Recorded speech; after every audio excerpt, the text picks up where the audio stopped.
Parfois, les rêves que l'on poursuit avec le plus d'acharnement sont ceux qui bouleversent notre existence à jamais. Quand on a tout perdu, quand la vie vous arrache, ce qui comptait le plus est qu'on se retrouve à tout recommencer à 43 ans, même une vieille cabane achetée 5 $ au fin fond du Colorado peut devenir une ancre, une promesse de renaissance. Pour Nora Blackwood, cette petite maison en bois n'était pas seulement un refuge. C'était une chance, peut-être la dernière, de respirer à nouveau. Elle avait économisé chaque dollar, vendu tout ce qu'elle possédait. Réduit sa vie à l'essentiel, un sac à dos, quelques vêtements robustes, son matériel de randonnée, et un seul souvenir qu'elle ne parvenait ni à ranger ni à affronter, une photographie de famille. Elle avait marché des heures à travers une forêt épaisse, portant sur ses épaules ce qui restait de son passé. Les pins colossaux formaient une voûte vivante au-dessus d'elle, filtrant la lumière du soleil en milliers de fragments dorés. La nature l'entourait d'un murmure familier, presque bienveillant, comme si la montagne elle-même reconnaissait cette femme brisée qui revenait sur des terres où elle avait autrefois trouvé la paix. La cabane apparut finalement au détour d'un sentier rocailleux, posée comme une relique oubliée au milieu des arbres géants.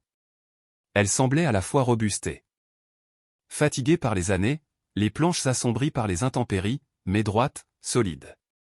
Nora monta les marches grinçantes du perron, sentant sous ses pieds le bois ancien vibrer légèrement. Comme s'il accueillait son pas ou l'avertissait. Elle tendit la main vers la poignée, et c'est alors qu'elle entendit le grondement. Lent.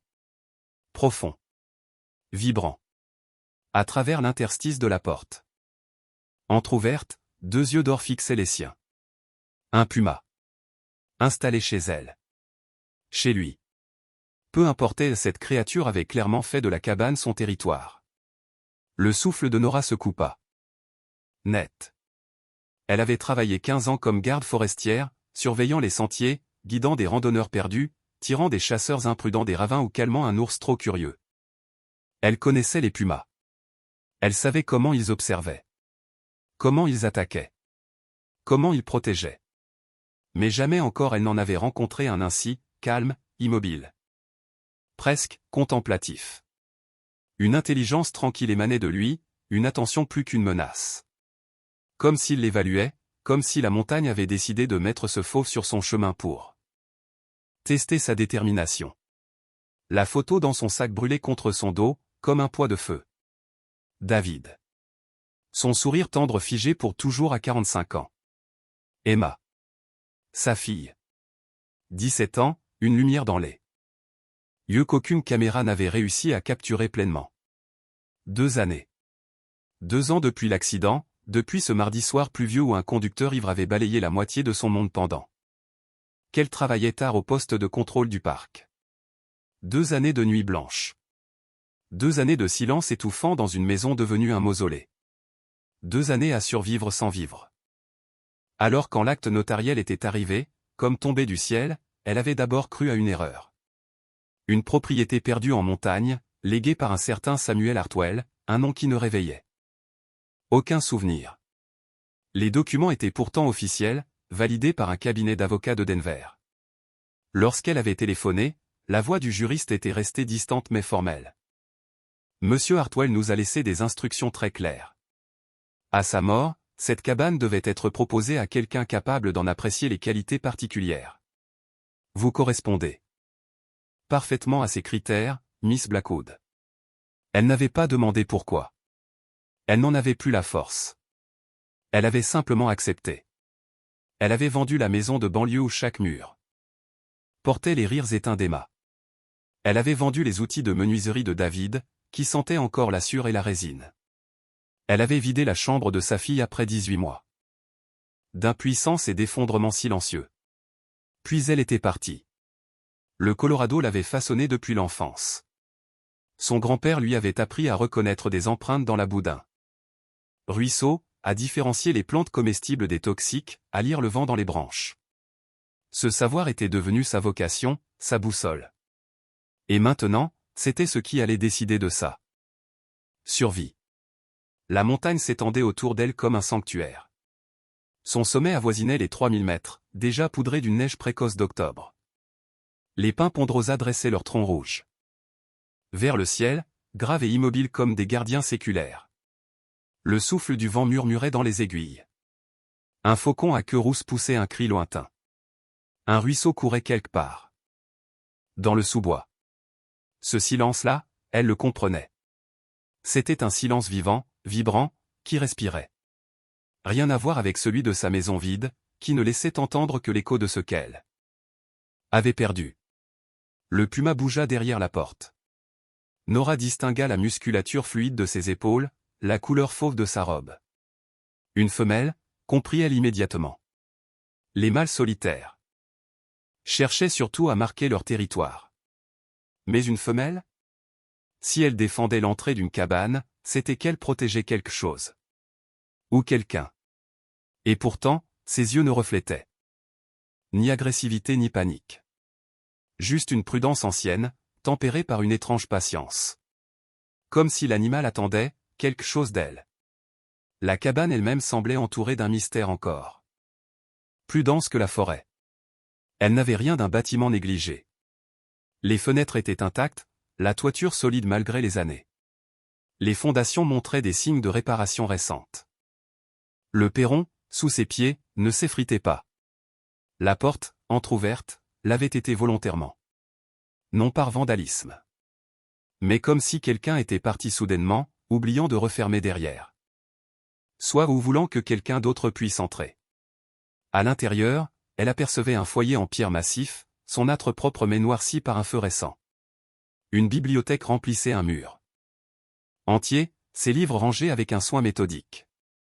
Rien ne correspondait à l'image d'une cabane abandonnée depuis des années. Tout donnait plutôt l'impression d'une maison dont l'habitant s'était volatilisé. Le soleil déclinant parsemait la scène d'une lueur dorée qui rappelait à Nora la couleur des cheveux d'Emma quand elle riait, la tête renversée en arrière. Sa fille aimait autant la nature qu'elle. Elles avaient gravi ensemble ces montagnes, ri sous ces mêmes pins, parlé de projets d'université, de voyage, d'un garçon trop timide pour l'aborder au lycée. Des rêves qui s'étaient brisés sur l'asphalte mouillé d'un soir d'octobre. Un bruit sourd retentit derrière elle dans la forêt, une branche qui se rompt, un écureuil trop pressé, peut-être. Mais la réaction de la lionne fut révélatrice, elle se raidit, oreilles dressées, muscles prêts, non pas pour attaquer Nora, mais pour surveiller autre chose. Quelque chose d'autre menaçait ce lieu. La femelle n'était pas ici. Par hasard.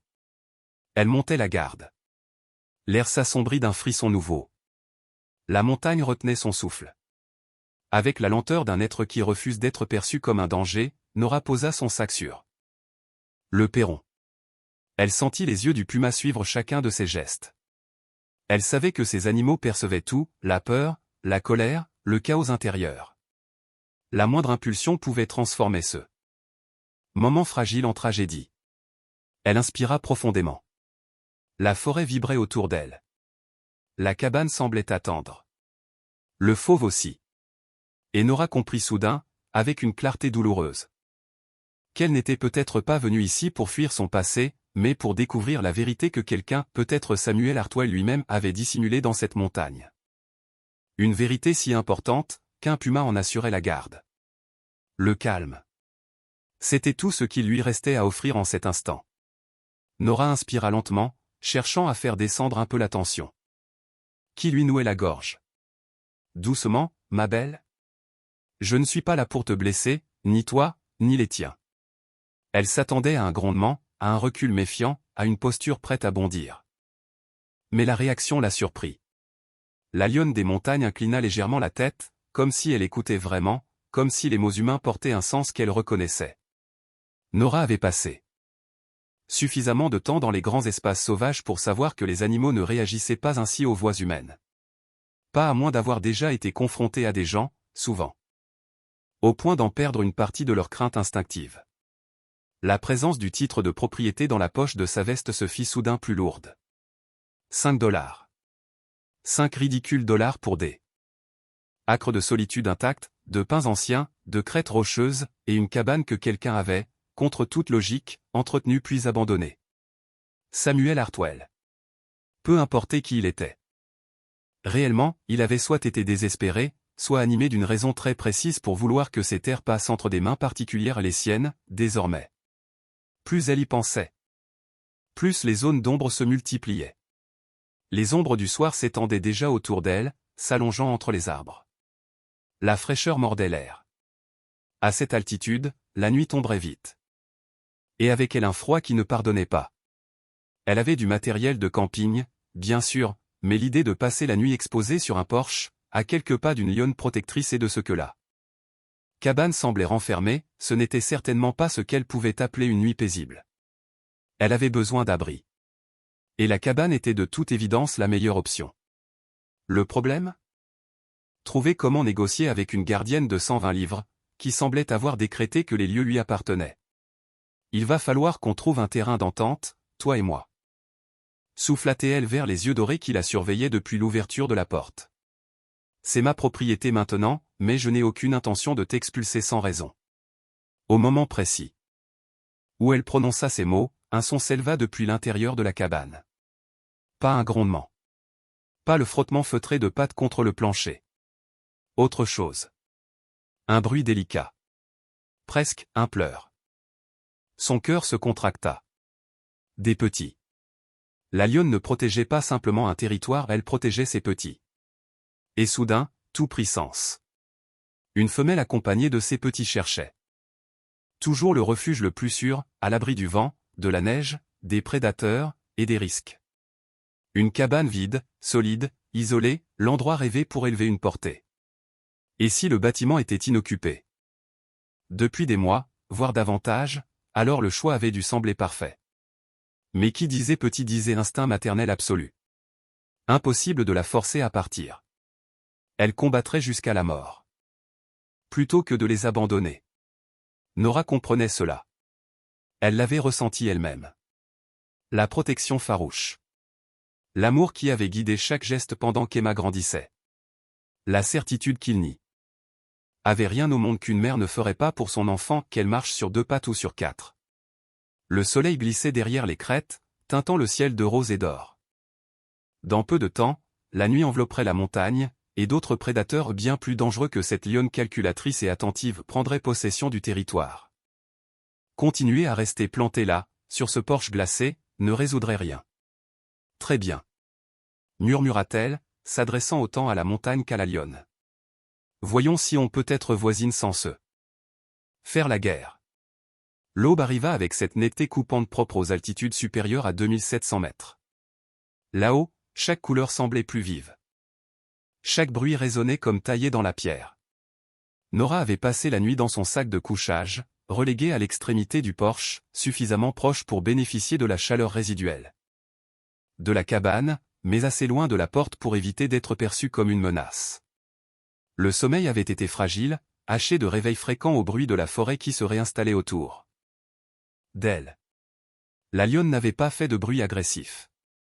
Mais Nora avait entendu ses déplacements, le léger pas feutré sur le bois, le craquement des planches sous son poids. Vers minuit.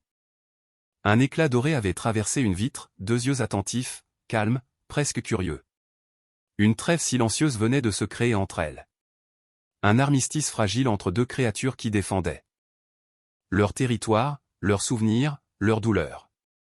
Mais le froid avait traversé son sac de couchage malgré son isolation. Elle voyait sa respiration former un voile blanc dans l'air du matin. Des cristaux de givre scintillaient sur les aiguilles de pin, comme un champ de diamants minuscules. L'hiver n'était jamais loin, à cette altitude. Il approchait toujours plus tôt qu'on ne le croyait. Et elle devait absolument trouver un abri avant que la montagne ne devienne totalement impitoyable. C'est alors qu'elle remarqua quelque chose qu'elle n'avait pas vu la veille. Dans la lumière déclinante. Le porche contournait la cabane sur son flanc. Et sous l'un des coins, à moitié dissimulé par un amas de lauriers de montagne, un objet de bois dépassait légèrement. Des pierres de fondation. Prudente, consciente que la lionne suivait probablement chacun de ses gestes, Nora s'approcha. L'objet était une boîte en bois, taillée à la main, probablement en cèdre. Malgré les années, le bois demeurait étonnamment solide, patiné mais intact. Quelqu'un l'avait volontairement caché là, coincé entre les pierres, dans un endroit que seul un regard attentif ou quelqu'un rampant sous le porche aurait pu remarquer. Son cœur se serra. Le travail du bois, les finitions, la douceur de la surface malgré le temps. Cela lui rappelait David. Son savoir-faire? La patience de ses mains, le soin qu'il mettait dans chaque pièce. La boîte était lourde. Quand elle la souleva, quelque chose tinta à l'intérieur. La fermeture simple résistait, gonflée par l'humidité, mais après quelques minutes d'effort, elle céda enfin. Ce qu'elle découvrit lui coupa le souffle. Des cartes. Des dizaines de cartes. Certaines dessinées à la main, d'autres imprimées professionnellement, toutes représentant la montagne avec un niveau de détail qu'elle n'avait jamais vu. Des relevés topographiques minutieux, où la moindre variation de dénivelé était notée. Des analyses géologiques qu'elle ne comprenait pas, mais qui, manifestement, avaient une grande importance pour quelqu'un. Sous les cartes, des feuilles pliées couvertes d'une écriture serrée. La première note datait de 3 mois plus tôt. L'écriture était soigneuse, précise, presque académique. Ils sont au courant pour les relever. Groupe de Denver pose trop de questions. Le temps presse. Un autre message, 2 mois plus tôt. Confirmé. Les dépôts sont exactement ce que nous pensions. Estimation conservatrice, 40 millions. Peut-être davantage. Puis. Écrit il y a seulement 6 semaines. Vente conclue. Trouver la personne idéale. Garde forestière. Veuve. Cherche l'isolement. Elle saura protéger ce que nous avons découvert. Elle saura quoi faire. Les mains de Nora tremblaient. Elle relut la dernière phrase plusieurs fois. Samuel Hartwell ne lui avait pas vendu cette propriété par hasard. Il l'avait choisie. Il avait fouillé son passé. Il savait tout. La mort de David. Celle d'Emma. Sa solitude. Sa compétence. Son désir de disparaître loin du monde. Mais pourquoi elle? Qu'avait-il découvert ici, dans ces montagnes? Qui valait 40 millions de dollars? Elle examina les cartes à nouveau. Les symboles répétés, les annotations méticuleuses. Puis elle comprit enfin. Des concessions minières. Des études complètes de dépôts minéraux. Quelqu'un avait cartographié tout le secteur. Et la cabane se trouvait au cœur d'une zone d'une importance capitale. Un bruit venant de l'intérieur la fit lever. Brusquement la tête. La lionne était de nouveau à la fenêtre. Mais cette fois, son regard n'était pas tourné vers elle. L'animal fixait la ligne d'arbre, oreilles dressées, muscles tendus. Une alerte silencieuse. Une menace invisible. Nora se retourna pour suivre son regard, et son estomac se noua. Des traces de pneus. Fraîches. Sur la piste qu'elle avait empruntée la veille à pied. Quelqu'un avec un 4x4 était monté récemment. Et au vu de la profondeur des marques, le véhicule était lourd, chargé. Le danger n'était donc pas seulement géologique ou financier. Il était humain. Elle repoussa précipitamment les cartes et les notes dans la boîte, son esprit déjà en train de tourner à toute vitesse. Tout prenait soudain un sens nouveau. La lionne ne protégeait pas seulement ses petits. Elle les protégeait, elle. Elle protégeait la montagne. Elle protégeait ce qu'on avait découvert ici. Et si Samuel Hartwell avait choisi Nora, ce n'était pas seulement pour surveiller une propriété isolée. C'était pour défendre un secret. Un secret qui valait une fortune. Un secret que d'autres étaient peut-être déjà en train de convoiter. Et sur ce flanc de montagne. Entre une mère sauvage prête à mourir pour ses petits et un inconnu capable de monter jusqu'ici avec un véhicule chargé. Nora se retrouvait au centre d'un conflit qu'elle n'avait pas vu venir. Mais la montagne, elle, semblait déjà avoir décidé de son rôle. La présence récente de visiteurs dans cette montagne donnait un tout autre sens à la nervosité de la lionne. Si des inconnus avaient exploré ces lieux, cherchant peut-être ce que Samuel Hartwell avait découvert avant elle, alors l'inquiétude du félin ne venait pas seulement de la protection de ses petits. C'était la vigilance d'une gardienne dont le territoire avait déjà été menacé. Les traces de pneus, encore nettes dans la terre sèche, dataient de moins de 2 jours. Elles avaient probablement été laissées pendant que Nora gravissait le chemin depuis la route principale. Cela signifiait qu'on était venu ici tout récemment, qu'on savait que les droits de propriété avaient changé de main, et peut-être même qu'on savait qui elle était. Une inquiétude glacée glissa dans sa poitrine. Un bruit lointain fit soudain se figer à la fois Nora et la lionne. Le grondement sourd de moteur encore éloigné. Mais se rapprochant. plusieurs véhicules, à en juger par l'écho, gravissaient la piste caoteuse qui serpentait la montagne. Ce n'était guère plus qu'un sentier pour Jeep, mais il le montait comme s'il l'avait déjà emprunté. Le danger arrivait.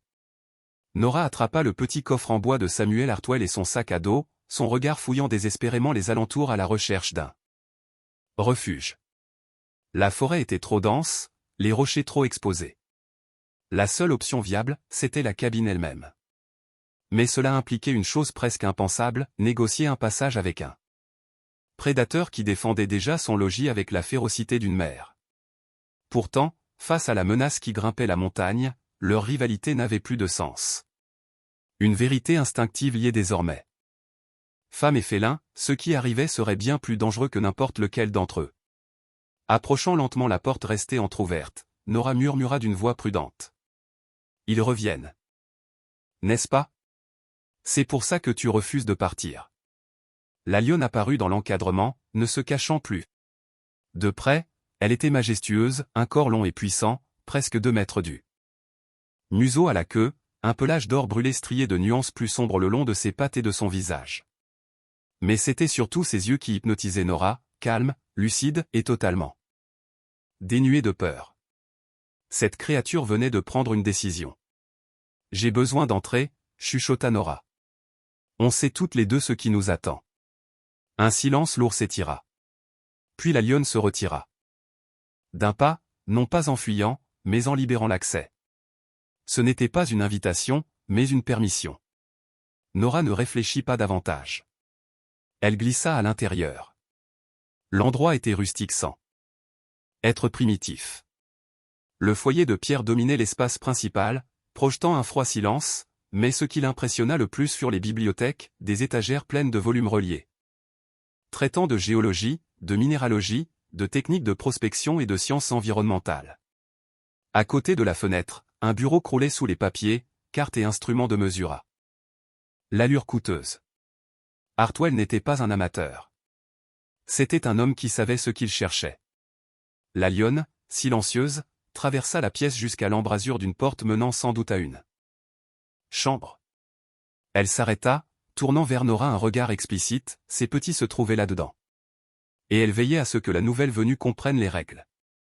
Ça va, murmura Nora. Tes bébés, je n'y touche pas.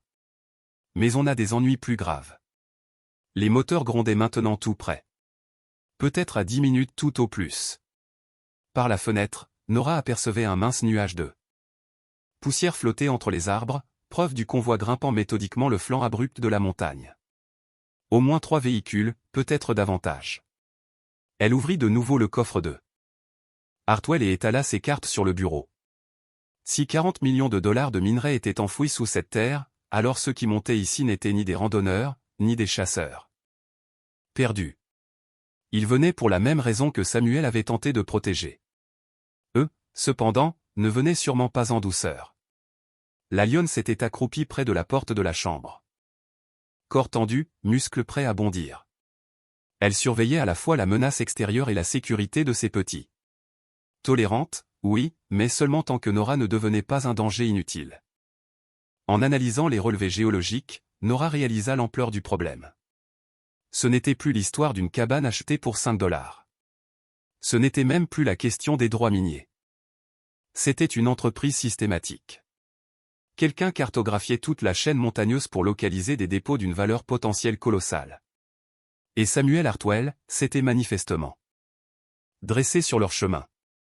Le rugissement des moteurs devint assourdissant, rebondissant sur les parois rocheuses comme si la montagne entière vibrait sous leur approche. Nora s'accroupit sous le bord de la fenêtre pour observer les intrus sans être vue. À l'autre extrémité de la pièce, la lionne scrutait elle aussi l'extérieur, ses oreilles rabattues, son corps prêt à se jeter sur la moindre menace. 3 SUV noirs émergèrent du dernier virage, leurs vitres teintées brillant sous la lumière du matin comme des glaces opaques. Rien, dans leur allure, ne trahissait des amateurs. C'était le genre de véhicule qu'on trouvait dans les expéditions bien financées, menées par des gens habitués à travailler en marge de la loi. Reste silencieuse, murmura Nora, même si elle savait que le félin n'avait pas attendu ses conseils pour comprendre la gravité de la situation. On va voir ce qu'ils veulent. Les voitures s'arrêtèrent à environ 50 mètres de la cabane, se positionnant de manière stratégique, bloquant toute fuite possible par la route. 6 hommes en descendirent. Tous portaient des vêtements techniques neufs, le genre acheté en boutique haut de gamme. Ils se dispersèrent avec la coordination de professionnels aguerris, couvrant différentes approches du bâtiment sans dire un mot superflu. Dans le vent léger, Nora perçut des bribes de conversation. C'est censé être vide. Hartwell est mort. Le patron a dit que le transfert était propre. Vérifiez les marqueurs de fondation. Le GPS indique. Son sang se glaça. Il parlait de Samuel comme si sa mort n'était qu'un détail administratif et certainement pas un accident. Le chef du groupe, un homme plus âgé dont l'autorité semblait naturelle, leva son talkie-walkie et annonça. Base, ici équipe 3. Site Hartwell sécurisé. Pas de signe d'occupation, mais des traces fraîches autour du périmètre. Peut-être de la faune. On fait un balayage complet avant extraction. Extraction. Il n'était pas là pour inspecter. Ni pour vérifier. Il venait pour prendre quelque chose, rapidement, méthodiquement, et probablement. En laissant derrière le moins de témoins possible. Un grondement bas monta du fond de la gorge de la lionne. Nora suivit son regard. Quelque chose bougeait à l'arrière de la cabane. Un homme contournait le bâtiment en silence, tandis que ses complices attiraient l'attention vers l'avant. Il manœuvrait comme une unité militaire. Cet individu était en train de chercher une entrée secondaire. Puis Nora entendit un autre son. Un grattement léger, sous le plancher. Quelqu'un explorait la fondation. Peut-être à la recherche du même accès caché qu'elle-même commençait à soupçonner. Elle ne pouvait plus rester immobile. Il lui fallait comprendre l'architecture de cette cabane et vite. Prenant appui sur son souffle, elle se déplaça comme on lui avait appris lors de ses années de formation, lente, précise, silencieuse. Elle inspecta les murs, cherchant des lignes irrégulières, des traces de rénovation, des lattes déplacées.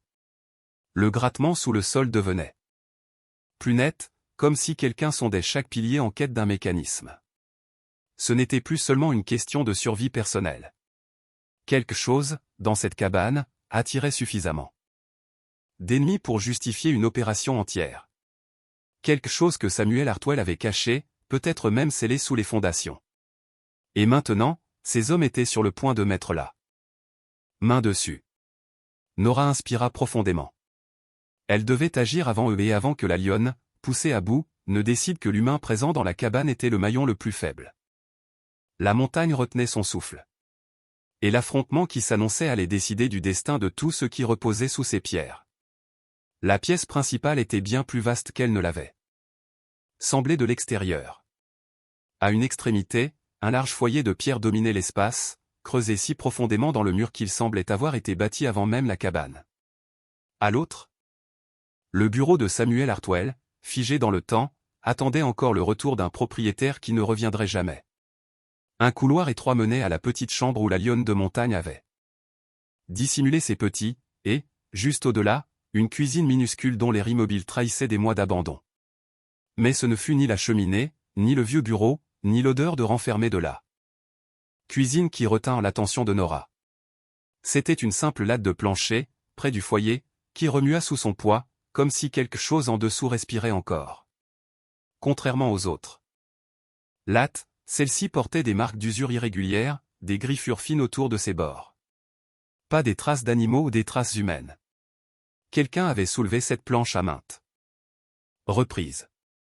La lionne, massive et silencieuse, observait chacun de ses gestes avec une attention troublante. Ses yeux dorés suivaient les mouvements de Nora sans hostilité, mais avec l'étrange retenue d'un animal qui a déjà trop souvent vu l'homme approcher de ce qui lui appartient. Quand Nora posa un genou au sol et glissa ses doigts sous le rebord de la latte, la lionne inclina légèrement la tête, comme si elle reconnaissait enfin le moment où leur destin prenait une direction dangereuse. La planche céda presque sans résistance. Une bouffée d'air terrestre, humide et ancien lui monta au visage, chargé de poussière et d'une odeur de pierre froide. Un accès. Un passage dissimulé sous la cabane. Une cave, ou plutôt un sous-sol creusé directement dans la montagne. Le bruit de Raclements et de pas qu'elle avait entendus dehors se rapprochaient. Elle n'avait plus le temps d'hésiter. Que ceux qui la poursuivaient contournent la cabane où trouve l'entrée extérieure. Ils finiraient par découvrir ce passage. Et alors, il serait trop tard. Elle attrapa les relevés géologiques de Samuel Hartwell et la boîte en bois qu'elle avait déterrée près du porche. Puis se tourna vers la lionne. « Je descends. Reste avec tes petits. Protège-les, quoi qu'il arrive. » Pendant une seconde étonnante, leurs regards s'accrochèrent deux mères, chacune défendant ceux qui dépendaient d'elle.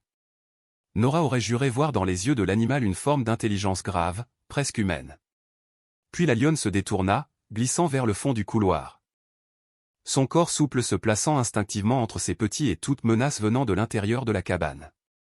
Nora glissa dans l'ouverture, sentit les marches en bois sous ses pieds. Et tira la planche au-dessus d'elle, la laissant entr'ouverte juste assez pour entendre ce qui se passerait au-dessus. Elle s'attendait à un simple trou dans le sol, peut-être un espace de stockage. Rudimentaire. Mais ce qu'elle découvrit lui coupa le souffle. Le sous-sol s'étendait loin sous la cabane, creusé dans la roche brute avec un soin professionnel. Des poutres d'acier renforçaient les parois. Et partout, soigneusement rangés, reposaient des équipements de minage modernes, pas de vieilles pioches rouillées ou d'outils de fortune, mais des machines de prélèvement de carottes géologiques, des instruments d'analyse minérale, des scanners portatifs, tout un arsenal scientifique valant sûrement plus qu'une maison entière. Les murs étaient tapissés d'échantillons de roches. Découpés en sections nettes, chacun étiqueté avec des coordonnées, des dates, des annotations méticuleuses. Certains fragments scintillaient de veines dorées. D'autres renfermaient des minéraux plus étranges, brillants comme si une lumière intérieure les animait. Puis un bruit fit sursauter Nora, un choc sourd juste au-dessus d'elle. Une voix, étouffée par les lattes du plancher. « Je t'avais dit que l'endroit serait vide. On vérifie quand même. Le patron veut aucune surprise. Et ces traces dehors ? Elles avaient l'air fraîches. » Les pas se rapprochaient. Lentement. Méthodiquement. Il fouillait chaque pièce. Nora se plaqua contre un pilier de pierre, ses mains tremblant légèrement. Elle percevait les vibrations sourdes de leurs bottes, les chuchotements d'eux. Leur voix, et puis un grondement bas, terrible, suivi d'un juron éraillé. « Merde, y a un puma ici. Un gros. » « Quel genre de gros ? » ?»« Félin de montagne. »« Une femelle. » »« Et elle bloque l'accès à la chambre. »« Elle protège ses petits. »« On peut passer à côté ? » ?»« Pas si tu veux expliquer au patron pourquoi l'un de nous s'est fait éventrer. »« Elle bouge pas. » Nora ferma les yeux un instant. Submergée par un mélange de soulagement et de culpabilité. La lionne gagnait du temps pour elle, mais l'animal risquait sa vie par cette résistance. Les hommes, cependant, ne tarderaient pas à conclure qu'il faudrait se débarrasser d'elle. Elle devait aller plus vite.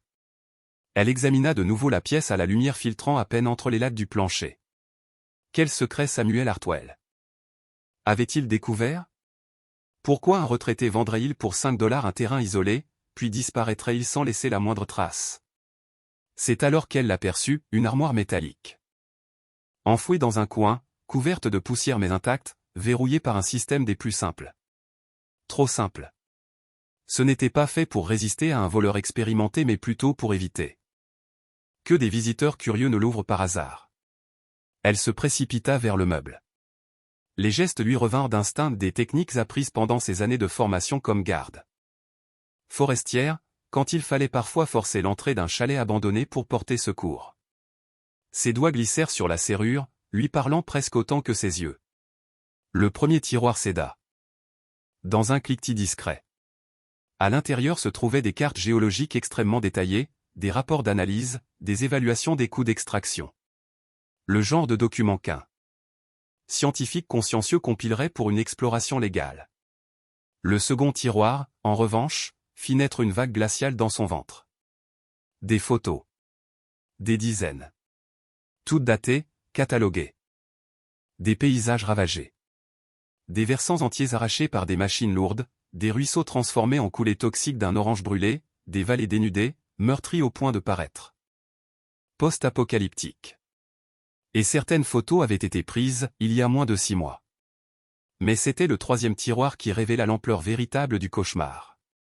Des dossiers légaux. Des relevés financiers. Des courriers codés. Toute une toile d'araignée administrative reliant des compagnies fictives, des intermédiaires anonymes, des comptes offshore. Une opération d'extraction minière clandestine d'une ampleur inimaginable, menée en secret sur des terres fédérales protégées. Une opération générant des centaines de millions de dollars grâce à l'exploitation illégale de ressources, sans aucun contrôle, sans aucune autorisation, sans aucun respect pour les écosystèmes dévastés sur son passage. Et au-dessus d'elle, les voix reprirent, nerveuses. On appelle l'équipe. De tranquillisant. Trop long. Le patron veut ça maintenant. Pas question d'approcher cette bête. Puis un autre timbre, plus grave, plus froid, s'imposa soudain. Quel est le problème? Puma avec Petit. Elle bloque le chemin. Alors contournez-la. Nous avons besoin des échantillons de fondation aujourd'hui. Les échantillons de fondation. Ces mots résonnèrent dans l'esprit de Nora comme une détonation. Ils n'étaient pas ici pour fouiller la cabane. Ils n'étaient pas là pour comprendre ce qu'était devenu la propriété. Ils étaient venus pour forer sous la maison même. Pour extraire quelque chose d'enfoui sous les fondations. Elle se remit à fouiller les dossiers avec frénésie, cherchant ce que Samuel avait tenté de dénoncer. Elle trouva des copies de lettres adressées à différentes agences gouvernementales, des signalements d'activités suspectes, des demandes d'enquête, des alertes au sujet d'opérations minières illégales. Et en retour, des réponses polies, vagues, presque condescendantes. Rien n'avait été pris au sérieux. Ou peut-être, quelqu'un avait tout fait pour que rien ne le soit. Puis, dans un dossier marqué assurance, elle découvrit une lettre qui la fit frissonner jusqu'aux os. Datée d'un accent grave peine 2 mois. Monsieur Hartwell. Votre ingérence continue dans nos opérations commerciales légitimes est devenue intolérable. Nous avons tenté de résoudre cette situation par les voies conventionnelles, mais votre refus obstiné de coopérer nous oblige désormais à recourir à des solutions alternatives. Le consortium de Denver? Le sang de Nora se glaça. Solutions alternatives. Samuel avait été menacé. Peut-être même supprimé. Et maintenant, c'était elle qu'on traquait. Elle? La nouvelle propriétaire imprévue, l'obstacle inattendu. Un craquement sec retentit au-dessus d'elle, suivi d'un silence sinistre. La lionne avait cessé de gronder. Quelque chose venait de changer. Nora inspira profondément. Le secret de Samuel était devenu le sien. Et s'il avait disparu en le portant seul, elle n'était plus seule dans cette montagne. Elle allait devoir survivre assez longtemps pour révéler la vérité. Ou disparaître comme lui. La première lettre qu'elle découvrit la fit frissonner. Un avertissement sec, sans ambiguïté, ceci est votre dernier avis. Cessez immédiatement toute activité liée à nos projets d'études minérales. La signature portait un logo d'entreprise qu'elle ne reconnut pas, mais la menace, elle, était limpide. Sous ce document imprimé était agrafée une note manuscrite de Samuel, brève, nerveuse, écrite comme par un homme qui sait qu'il ne lui reste plus de temps, propriété transférée à Anne Blackwood, comme convenu. Elle possède la formation nécessaire et l'intégrité morale pour poursuivre ce travail. Assurez-vous qu'elle reçoive tout. Nora sentit un froid la traverser. Samuel savait. Il avait compris qu'il allait le tuer. La vérité s'imposait à elle avec la violence d'une gifle, il ne lui avait pas vendu cette terre pour lui offrir un refuge, mais pour lui confier une mission. Une responsabilité. Lourde, dangereuse, protéger les preuves capables de démanteler une conspiration criminelle d'une ampleur qu'elle n'imaginait pas. Un fracas soudain résonna au-dessus d'elle, l'arrachant à sa lecture. Quelque chose de lourd venait de tomber, suivi de jurons rageurs et de bruits de griffes raclant le bois. La lionne des montagnes manifestait clairement son mécontentement. Cette fichue bête a renversé toute l'étagère. Elle est blessée? Non, mais elle est furieuse. Et les petits hurlent. Un sourire sombre étira les lèvres de Nora. La lionne ne protégeait pas seulement ses petits. Elle protégeait les preuves de Samuel. Chaque livre, chaque dossier, chaque plan sur ses étagères contenait probablement des informations que les hommes au-dessus d'elle auraient tout fait pour détruire. Mais son sourire s'évanouit rapidement. En fouillant plus profondément dans les documents, elle découvrit l'étendue vertigineuse du réseau qu'elle affrontait. Des compagnies minières, des élus, des fonctionnaires d'agences environnementales, même plusieurs juges fédéraux, tous impliqués, tous achetés, tous prêts à écraser quiconque se mettait en travers de leurs profits. Samuel avait recensé au moins une douzaine de personnes qui avaient tenté de les dénoncer au cours des 5 dernières années, militants écologistes, chercheurs indépendants, employés d'État. Tous avaient disparu, ou étaient morts dans des accidents, suspects, ou avaient été financièrement et professionnellement anéantis. Elle comprit alors une vérité glaçante. Désormais, son nom figurait sur cette liste. Un grondement mécanique vibra dans toute la structure de la cabane. Nora leva les yeux, les hommes avaient décidé de contourner la lionne plutôt que de l'affronter. Ils découpaient maintenant le plancher directement au-dessus d'elle. Elle n'avait plus que quelques minutes, peut-être moins, avant qu'il n'ouvre un passage jusqu'au sous-sol. Le dernier dossier du classeur portait un titre simple, Protocole d'urgence. Et à l'intérieur, elle trouva exactement ce que Samuel avait voulu qu'elle découvre. Les coordonnées personnelles d'agents fédéraux qu'il jugeait dignes de confiance. Les étapes précises pour transférer les preuves en cas de disparition. Et surtout, des cartes montrant des chemins de fuite à travers la montagne, des sentiers invisibles sur les relevés officiels, permettant de rejoindre l'autoroute principale sans emprunter la route bloquée par le convoi. Samuel avait tout prévu. Il avait anticipé l'invasion de sa propriété. Il avait même préparé plusieurs scénarios pour que son successeur survive et se batte. Au-dessus d'elle, le bruit des outils se fit plus violent, plus proche. Des particules de poussière commencèrent à flotter dans l'air, tombant en fines avalanches. Elle fourra les documents les plus cruciaux dans son manteau et son sac. Puis se dirigea vers un escalier secondaire qu'elle n'avait pas remarqué plus tôt. Celui-ci menait à une sortie dissimulée derrière la cabane, débouchant au cœur d'un amas rocheux ressemblant à une formation naturelle. Samuel s'était fait un tunnel de survie. Et maintenant, ce passage pourrait la sauver. Elle posa la main sur la rampe, prête à grimper, quand un son la glaça. Le grondement de la lionne venait de changer. Ce n'était plus un avertissement, mais une menace profonde, viscérale, presque désespérée. Les petits ne poussaient plus de simples gémissements, ils criaient. Un cri aigu, déchirant, rempli de panique. Les hommes au-dessus avaient fait leur choix, pour eux, la faune locale n'était qu'un obstacle de plus à éliminer. Nora demeura immobile, le cœur battant.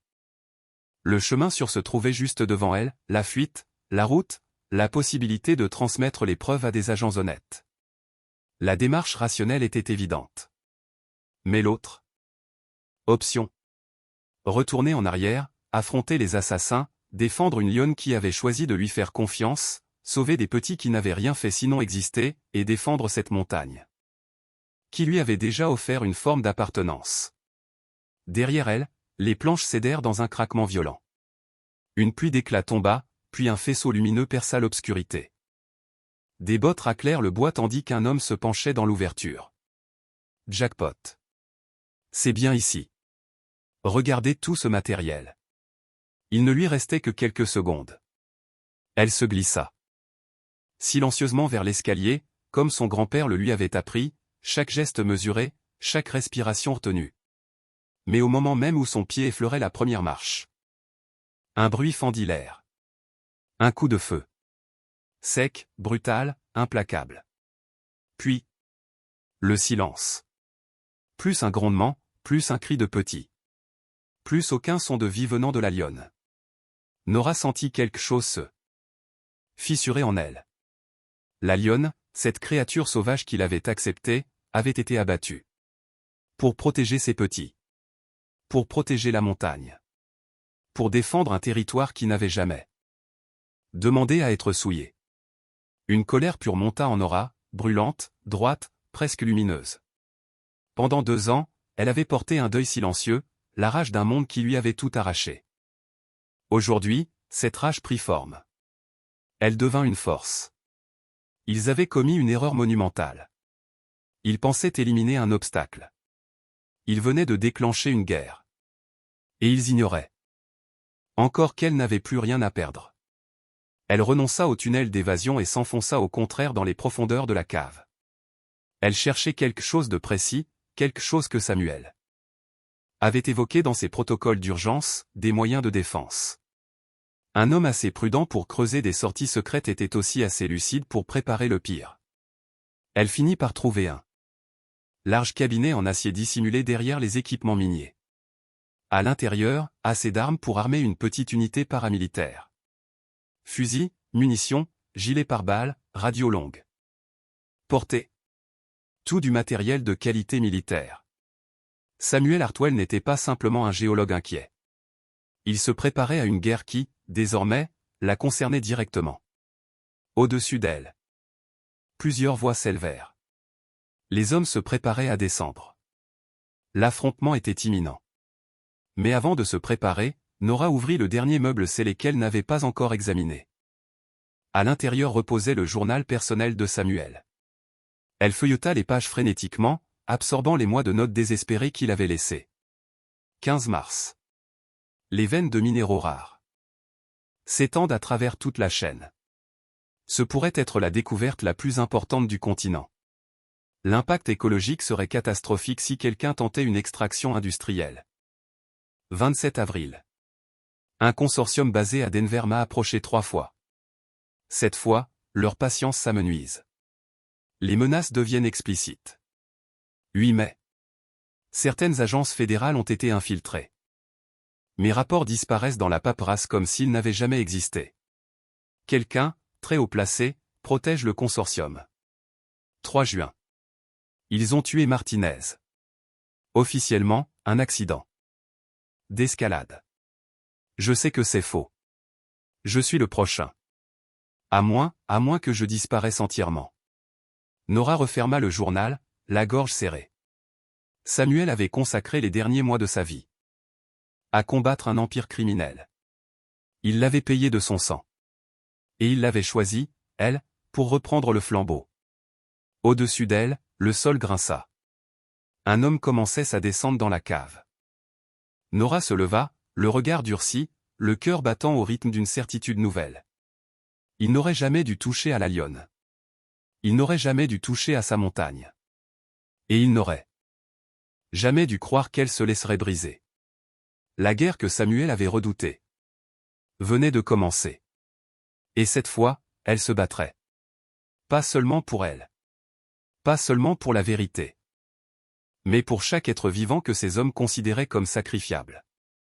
Elle attrapa un des fusils. Fit glisser une cartouche dans la chambre. Inspira profondément. Puis, elle se tourna vers l'escalier où l'ombre du premier assaillant se dessinait. La montagne avait perdu une gardienne.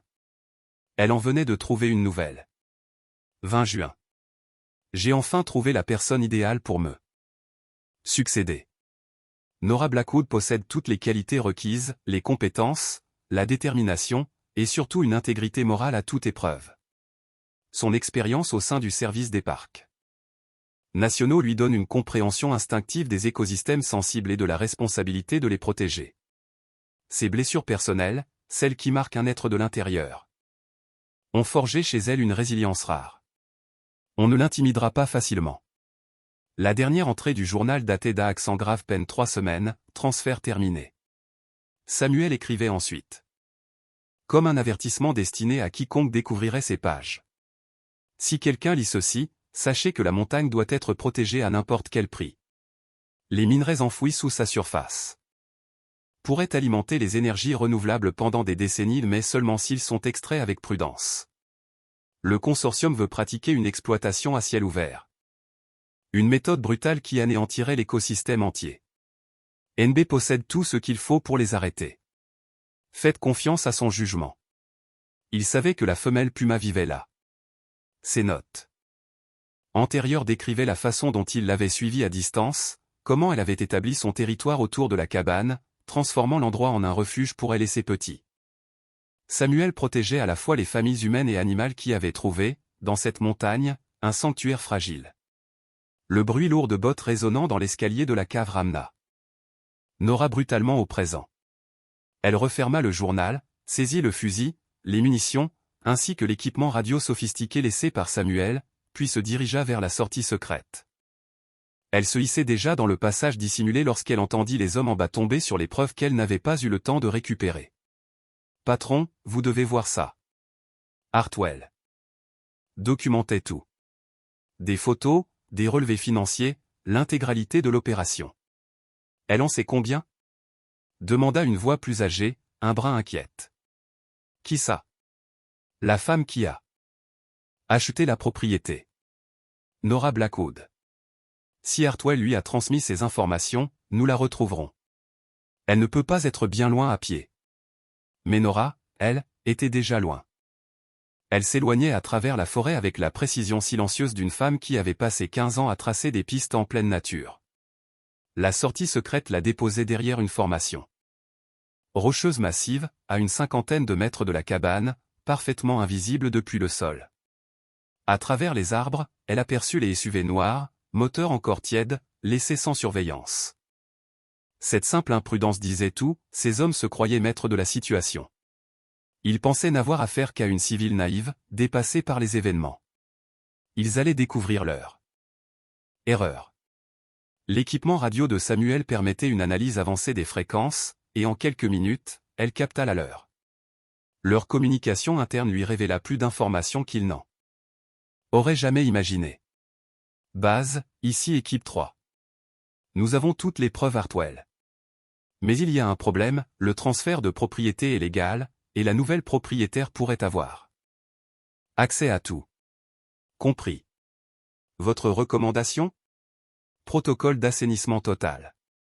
Faire passer ça pour un accident, attaque animale, chute en randonnée, aucune bavure. Approuvé. Terminer le prélèvement des échantillons et nettoyer la zone. Les doigts de Nora se crispèrent sur le fusil. Ils avaient prévu de la tuer, et de faire croire que le puma l'avait déchiquetée. Ironique, lorsqu'on savait qu'il venait d'abattre cette même mère protectrice. Une ironie d'une cruauté froide. Mais une autre information, bien plus utile, s'était glissée dans leur échange. Ils avaient besoin de prélever des carottes de roche sur différents points autour de la cabane. Cela signifiait qu'ils allaient se disperser. Dispersés, ils deviendraient vulnérables, surtout face à quelqu'un qui connaissait le terrain comme elle.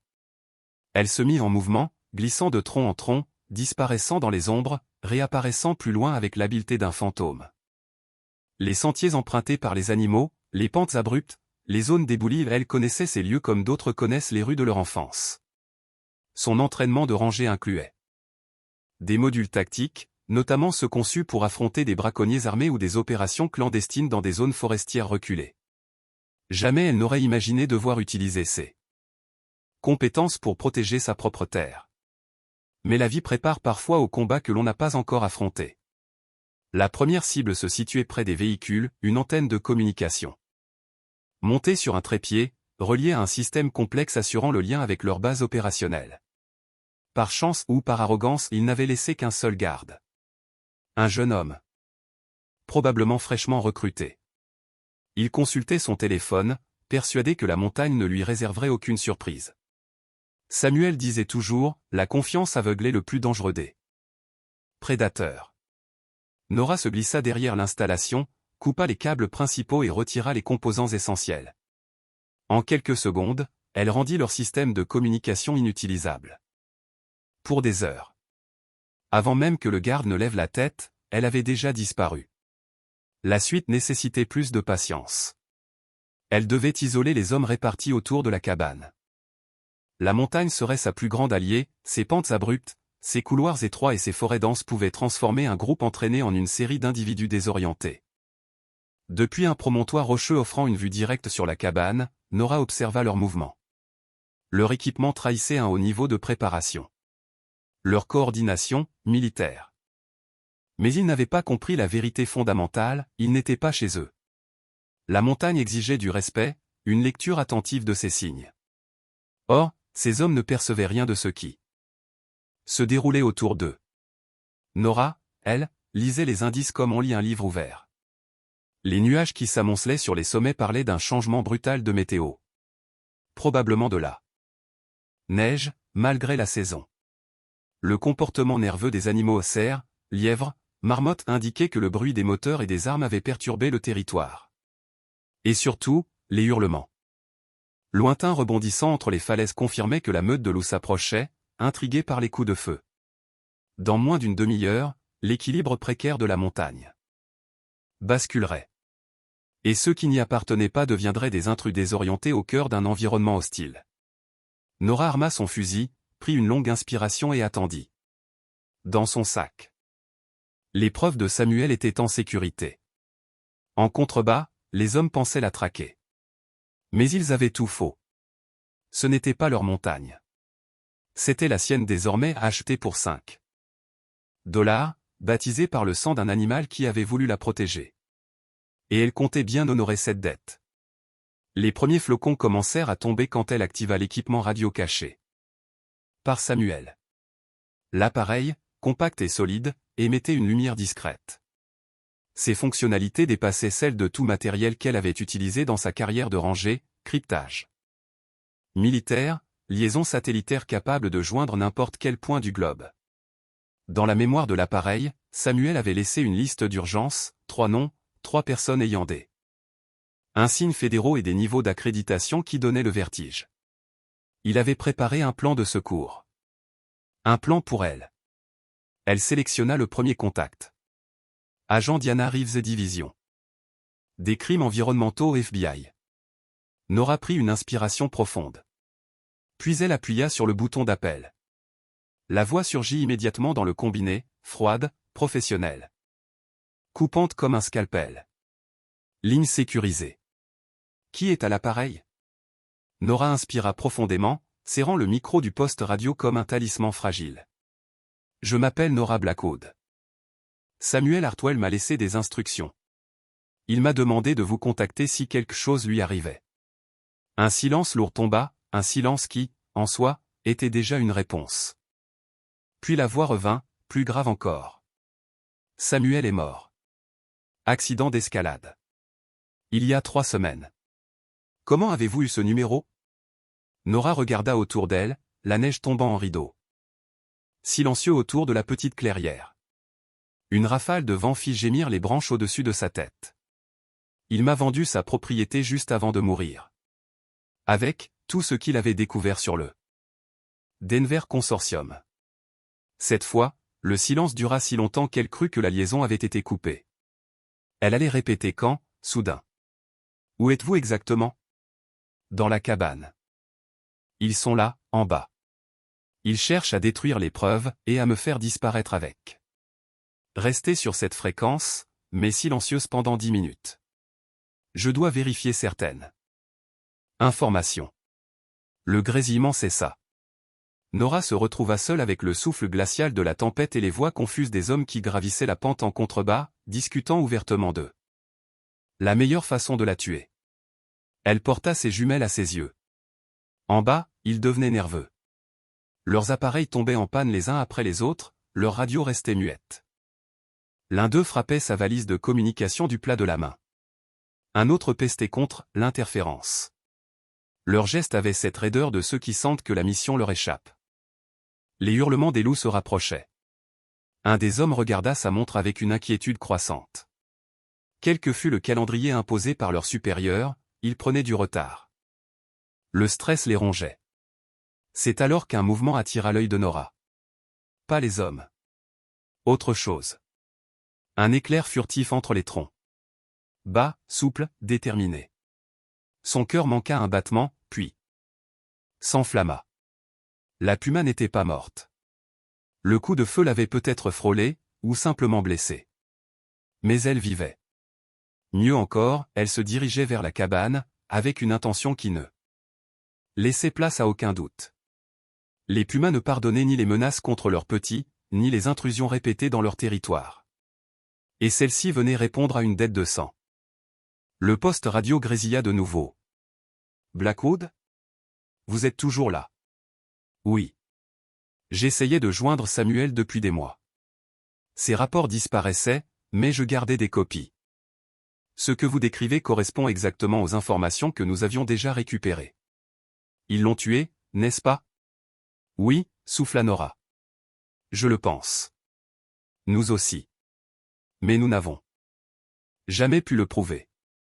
Si vous avez ces dossiers. J'ai tout. Photographie, relevés financiers, correspondance gouvernementale. De quoi exposer toute l'opération. L'agent reprit, plus sec. Plus pressé. Écoutez. De l'aide arrive, mais vous êtes loin, très loin, et le consortium a des ressources que nous cartographions encore. Votre objectif, maintenant, c'est de survivre aux prochaines heures. En bas, un des hommes montait vers la zone où Nora s'était cachée plus tôt. Son déplacement précis, méthodique, trahissait un professionnel aguerri. Il remonterait jusqu'à elle. En quelques minutes. Elle devait bouger. Mais la conversation n'était pas terminée. Agent Reeves. Ils veulent faire croire que ma mort serait due à une attaque animale. Il y a une puma ici. Avec des petits. Ils ont même tiré sur elle. Un silence incrédule. Attendez, vous avez dit puma? Femelle avec petit? Oui. Blackwood, ce sont des animaux protégés. Tirer sur eux est un crime fédéral, passible de prison immédiate. Le pisteur approchait, peut-être à 50 mètres. Nora ajusta la sangle de son sac, commença à grimper vers les rochers. Agent Reeves. Je vais perdre la communication. Ils ne me laisseront jamais quitter cette montagne vivante. Alors ne leur laissez pas imposer les règles. Vous êtes sur un terrain fédéral, en possession de preuves fédérales, et eux commettent des crimes. Faites-leur payer chaque pas. Elle coupa le poste. Les mots restèrent. Faites-leur payer chaque pas. 2 années entières à vivre impuissante face aux injustices du monde. L'accident qui avait détruit sa famille. Les erreurs médicales. Les refus administratifs. La vie qui s'écroule sans que personne ne tende jamais la main. Mais ici, elle pouvait se battre. Ici, elle n'était plus une victime. Elle devenait l'obstacle. Le pisteur atteignit son ancienne cachette. Il s'accroupit, étudia les traces laissées dans la neige. Un très bon tracker. Mais pas assez bon. Parce qu'il ne voyait pas l'essentiel. La puma le chassait. Nora l'aperçut, silhouette fauve, parfaitement fondue dans l'ombre, glissant entre les branches. Avec une grâce mortelle. À 30 mètres à peine du pisteur. Le prédateur suprême retrouvant son territoire profané. Il n'avait aucune idée qu'il venait de passer du statut de chasseur à celui de proie. Nora sentit le conflit en elle, l'ultime hésitation. Devait-elle le prévenir? Il faisait partie de ceux qui avaient tué Samuel. De ceux qui voulaient la réduire au silence. De ceux qui avaient tiré sur une mère protégeant ses petits. Il avait fait ses choix. La puma faisait le sien. L'attaque fut foudroyante. Un éclair silencieux, une onde de puissance. Le pisteur n'eut pas le temps de crier. Le fauve le cloua au sol, 120 livres de muscles, de griffes et de rage concentrées. Sa première plainte aiguë rebondit contre les parois du canyon. Puis s'éteignit brutalement. Dans les radios des autres hommes, la panique éclata. Johnson est à terre. Quoi? Qu'est-ce que ça veut dire? Quelque chose l'a eu. Le chat? Le foutu chat l'a eu. Un sourire amer étira les lèvres de Nora. La montagne avait ses propres lois. Et ses propres gardiens. Mais l'attaque changea aussitôt l'équation. En bas, la cohésion du groupe vola en éclats. Ils n'étaient plus en mission. Ils survivaient. Ils se regroupèrent, resserrés, nerveux, regardant partout autour d'eux, cherchant désespérément une sortie. Ils prirent la fuite. Et ils commirent une nouvelle erreur. Ils suivirent le chemin le plus simple. Celui qui descendait en ligne droite vers les véhicules. Celui qui traversait un goulet rocheux où la montagne resserrait ses flancs, créant un couloir naturel. Le genre d'endroit que son grand-père appelait un piège à mort. Là où le vent hurlait comme un animal, où les sons se déformaient.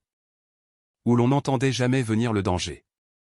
Nora, agile comme une chèvre des montagnes, atteignit le goulet avant eux. Elle se plaça derrière un rocher, invisible, observatrice silencieuse. Les loups n'étaient pas encore là. Mais elle les entendait. De longs appels graves à travers la neige. Des signaux de coordination. Des messages de territoire violé.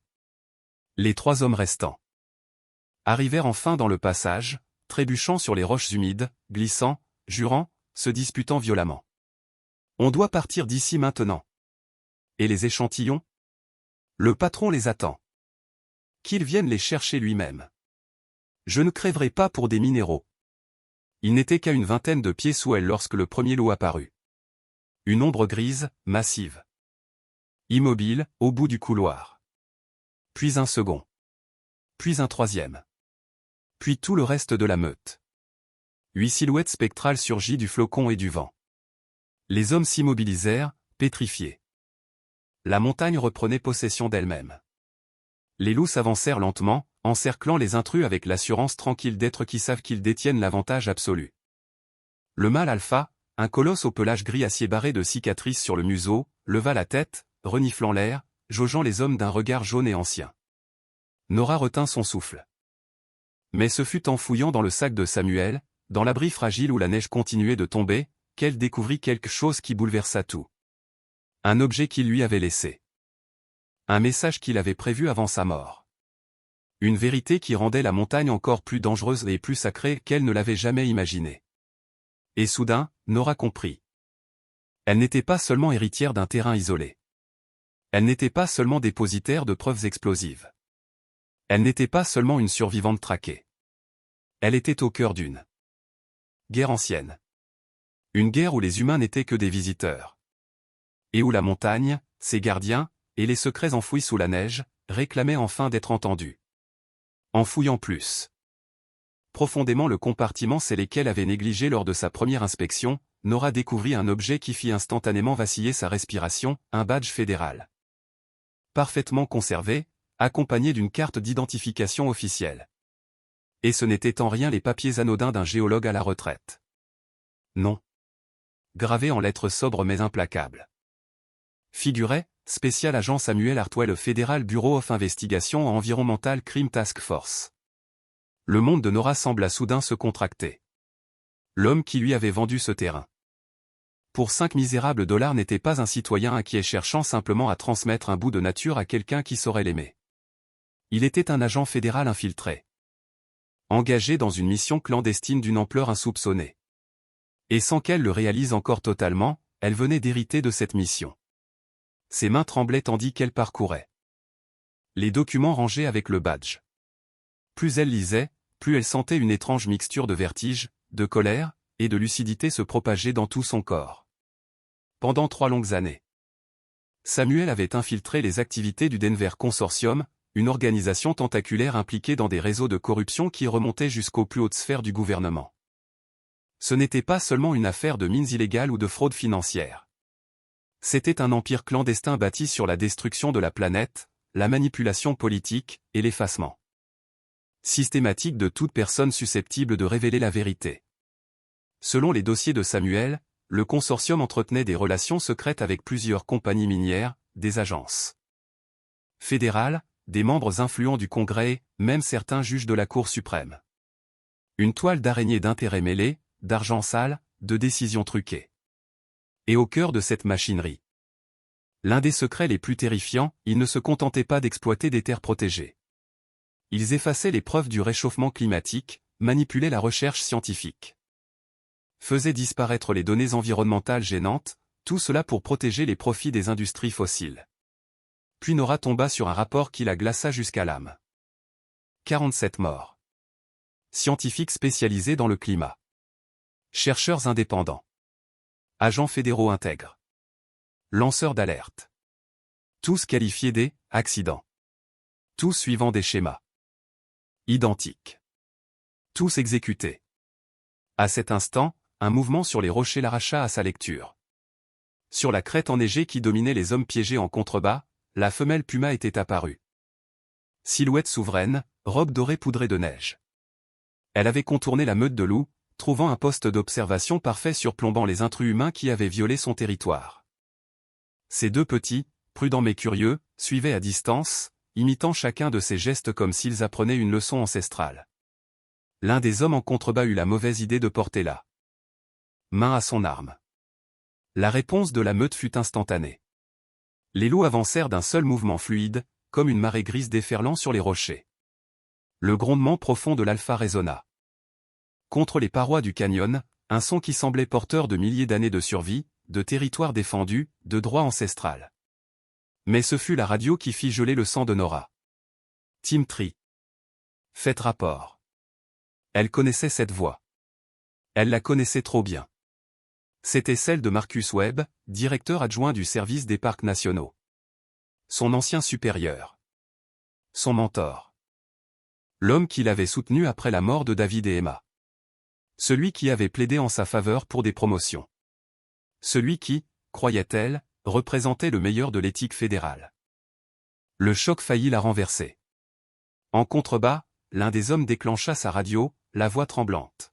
« Baz, nous sommes encerclés par la faune. Johnson est mort. On demande une extraction. Immédiate. » La réponse de Webb ne tarda pas. Compris. Protocole d'assainissement autorisé. Utiliser les charges thermiques. Nora sentit l'air se vider de ses poumons. Charge thermique.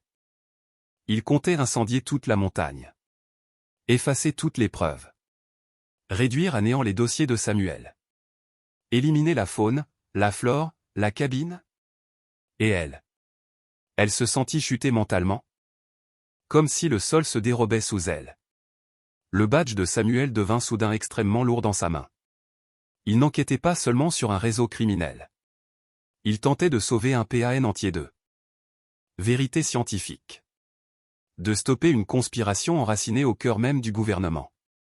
Et les institutions auxquelles Nora avait consacré sa vie et celles qu'elle défendait avec une loyauté presque naïve étaient corrompues jusqu'à la moelle. Cette réalisation fut pire qu'un coup de poignard. Samuel, dans ses notes, avait décrit un schéma qu'elle aurait dû voir depuis longtemps. Les parcs nationaux, vastes territoires isolés, étaient des zones idéales pour des opérations minières illégales. Les rangers, comme elle, servaient involontairement de couverture. Leur rapport était modifié, détruit, ou réécrit pour masquer les ravages. Les feux de forêt soudains et inexplicables qu'elle avait autrefois tenté de comprendre, les mortalités massives d'animaux sans cause apparente, les contaminations d'eau dans des zones pourtant intactes, tout était lié au consortium. Tout. La radio crépita à nouveau. Team Tree, vous avez 15 minutes. Avant le déclenchement des charges thermiques. Évacuez immédiatement. 15 minutes. Pas assez pour fuir à pied. Pas avec les loups bloquant la vallée. Pas avec le puma observant la scène depuis les hauteurs. Mais le consortium avait commis une erreur fatale. Ils ignoraient que Nora possédait désormais une identification fédérale. Et qu'elle avait déjà établi un premier contact avec l'agent Reeves. Les charges thermiques destinées à effacer les preuves allaient plutôt devenir la preuve elle-même. Elle enclencha la radio d'urgence de Samuel. Agent Reeves. Il prévoit d'incendier la montagne. Charge thermique dans 15 minutes. Reçu. Des unités fédérales sont en route, mais elles n'arriveront pas à temps. Vous avez l'autorité. Protégez les preuves. Et protégez-vous. Nora sentit un calme presque surnaturel s'installer en elle. Une détermination froide, précise, implacable. Agent Reeves, l'un des responsables à la coordination et le directeur adjoint. Marcus Webb du NPS. Un silence profond tomba à l'autre bout. Enfin, Reeves répondit. Webb est sous surveillance depuis des mois. Nous n'avions pas de preuves. Si vous pouvez enregistrer ces communications. C'est déjà en cours, dit-elle d'une voix étonnamment ferme. En contrebas, les hommes piégés perdaient leurs moyens. Les loups n'avaient pas encore attaqué, mais leur immobilité têtue et leur grondement calculé témoignaient d'une tension croissante. L'un des intrus saignait d'une jambe, probablement après avoir glissé sur la roche humide et l'odeur attrayait la meute, excitant leur instinct prédateur. Quant au puma, elle avait pris position non pour chasser, mais pour apprendre. Ses mouvements précis, mesurés, indiquaient une intelligence aiguisée. Elle observait les loups, les humains, et adaptait ses intentions selon les événements. Nora comprit alors une chose qui fit vibrer sa poitrine d'une étrange certitude, la montagne elle-même s'était soulevée. Ses habitants sauvages, chacun à leur manière, contenaient la progression humaine. Une alliance involontaire, mais puissante. Elle prit une décision radicale, un geste qu'elle n'aurait jamais envisagé quelques heures plus tôt. Elle activa la balise d'urgence de Samuel, celle qui guiderait les équipes fédérales directement à son emplacement. Puis elle se mit à filmer. Utilisant le matériel haute définition que Samuel avait laissé derrière lui, comme s'il avait anticipé exactement cet instant. La radio des hommes grésilla. Base, ici l'équipe 3. La situation se dégrade, la faune devient agressive, nous avons besoin d'une extraction immédiate. Webb répondit avec une froideur inhumaine. Extraction impossible. Charge thermique dans 10 minutes. Quitter la zone par tous les moyens nécessaires. Son indifférence glaçante fit comprendre à l'un des hommes ce que Nora avait déjà compris, ils étaient sacrifiés. Remplaçables.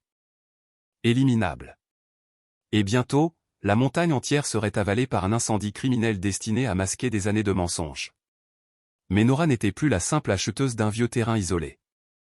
Elle n'était plus une ancienne rangée tentant de reconstruire sa vie. Elle était désormais la détentrice de la vérité que Samuel était mort pour protéger. Et le feu prévu pour effacer les preuves serait justement ce qui déclencherait la chute du consortium. Un compte à rebours mortel venait de commencer. Et Nora était prête à y faire face seule contre un empire, mais armée de tout ce que Samuel avait laissé derrière lui, des preuves, un badge, une mission et une détermination farouche. La suite dépendrait de chaque seconde.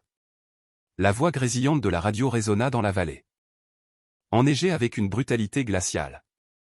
Base, vous allez vraiment nous laisser brûler? La réponse tomba, implacable, sans une once de compassion. Équipe 3, vous connaissiez les risquants. Acceptant cette mission. La priorité, c'est l'objectif. À cet instant précis, quelque chose bascula. La montagne semblait retenir son souffle.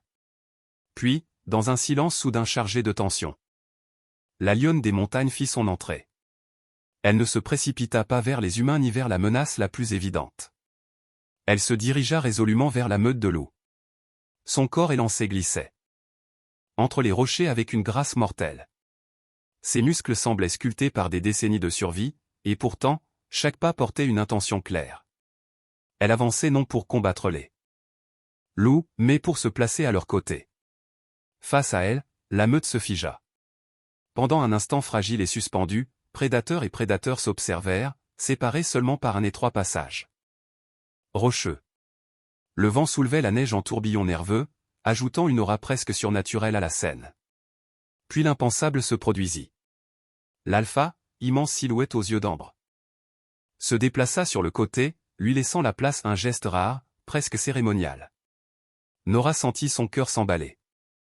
Son grand-père lui avait raconté des histoires semblables, des récits qu'elle avait toujours relégués au folklore montagnard, des légendes murmurant que parfois, très rarement, lorsque les territoires s'entremêlaient et que les menaces devenaient trop grandes, les prédateurs s'unissaient. À cet instant précis, les légendes prenaient vie sous ses yeux.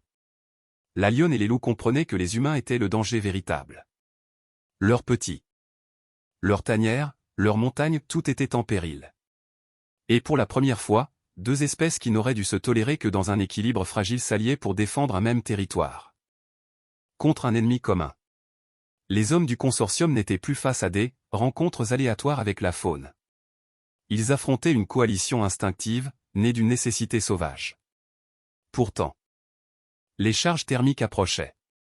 Et 10 minutes ne suffiraient jamais pour s'enfuir à pied du futur brasier.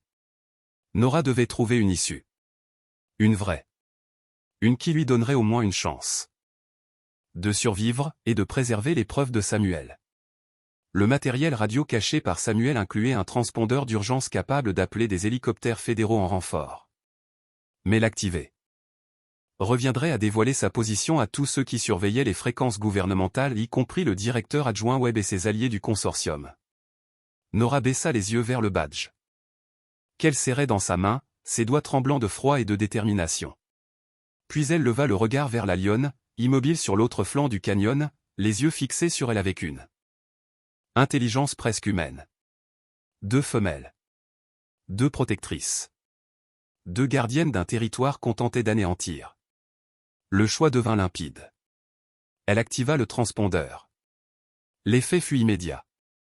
Comme une onde de choc, le signal déclencha des alertes dans plusieurs centres de commandement à travers tout l'Ouest américain. Les radios se mirent à crépiter d'interférences, de voix paniquées. D'ordre contradictoire. La confusion se propagea aussi vite que la neige tombait. Transpondeur fédéral actif dans le secteur 7. Toutes unités en route. Négatif. Toutes unités maintenez vos positions. L'opération reste sous contrôle du consortium. Autorité confirmée. Puis, une voix plus claire, plus tranchante que les autres domina le chaos. Toutes unités fédérales, ici l'agent Reeves, Bureau fédéral des crimes environnementaux. Nous prenons le contrôle opérationnel. Les forces du consortium doivent se retirer immédiatement.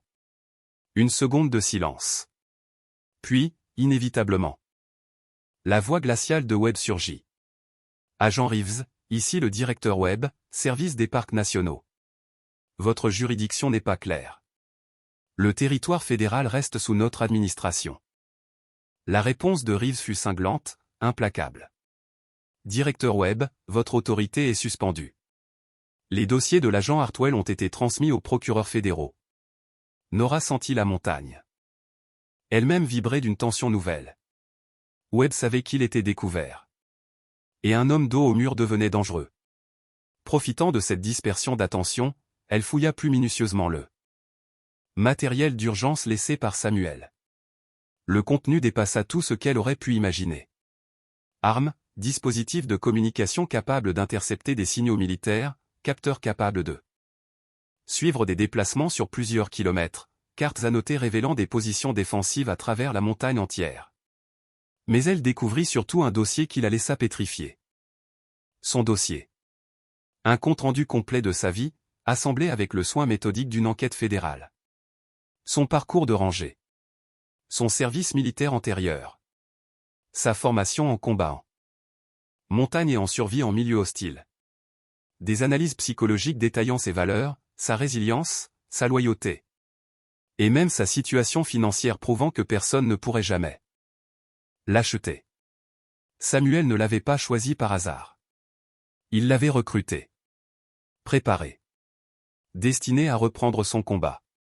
Elle inspira profondément, sentant pour la première fois non plus seulement la responsabilité, mais la place qu'elle occupait dans un dessein plus vaste que sa propre histoire. Quand elle releva la tête, elle aperçut la lionne sur la crête opposée, parfaitement visible. Ses muscles ondulants sous sa fourrure couleur de feu. Elle ne se cachait plus. Elle avait mis ses petits à l'abri. Désormais, elle chassait. Elle chassait les hommes qui avaient osé violer son royaume. Plus bas, dans le canyon, les membres du consortium tentaient désespérément de remonter la pente, glissant dans la neige fraîche, cherchant à échapper tout à la fois au loup, au froid mordant et à la lionne rôdant sur les hauteurs.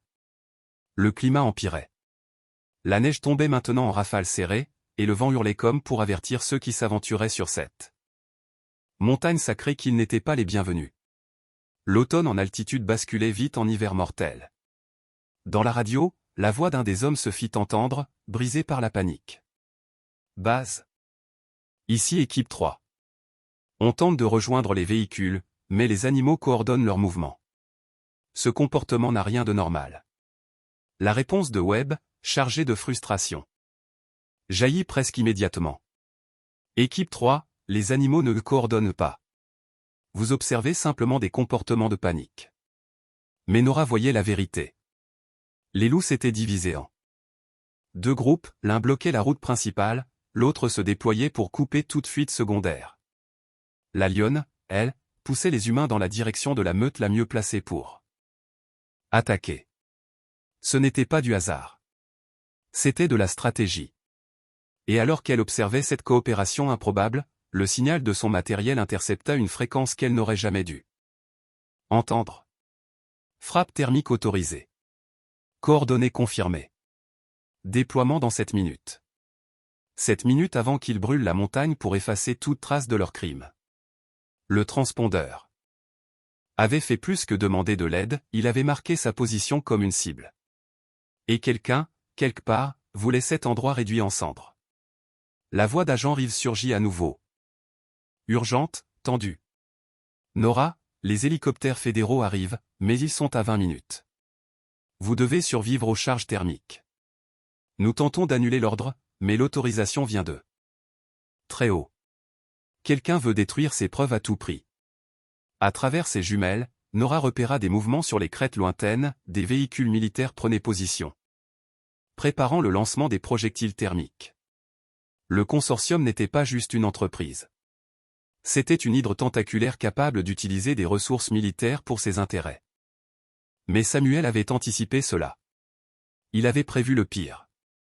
Elle fouilla plus profondément dans la caisse d'urgence et découvrit un équipement encore plus inattendu. Des combinaisons de protection thermique, du matériel respiratoire, des coordonnées précises menant à des abris souterrains capables de résister à une frappe directe. Samuel n'avait pas seulement laissé des indices. Il avait tracé un chemin vers la survie. Vers sa survie. Et maintenant, c'était à elle de l'emprunter avant que la montagne ne s'embrase. La lionne des montagnes l'avertit d'un simple souffle. Un petit chiffre presque doux, mais chargé d'une lucidité instinctive.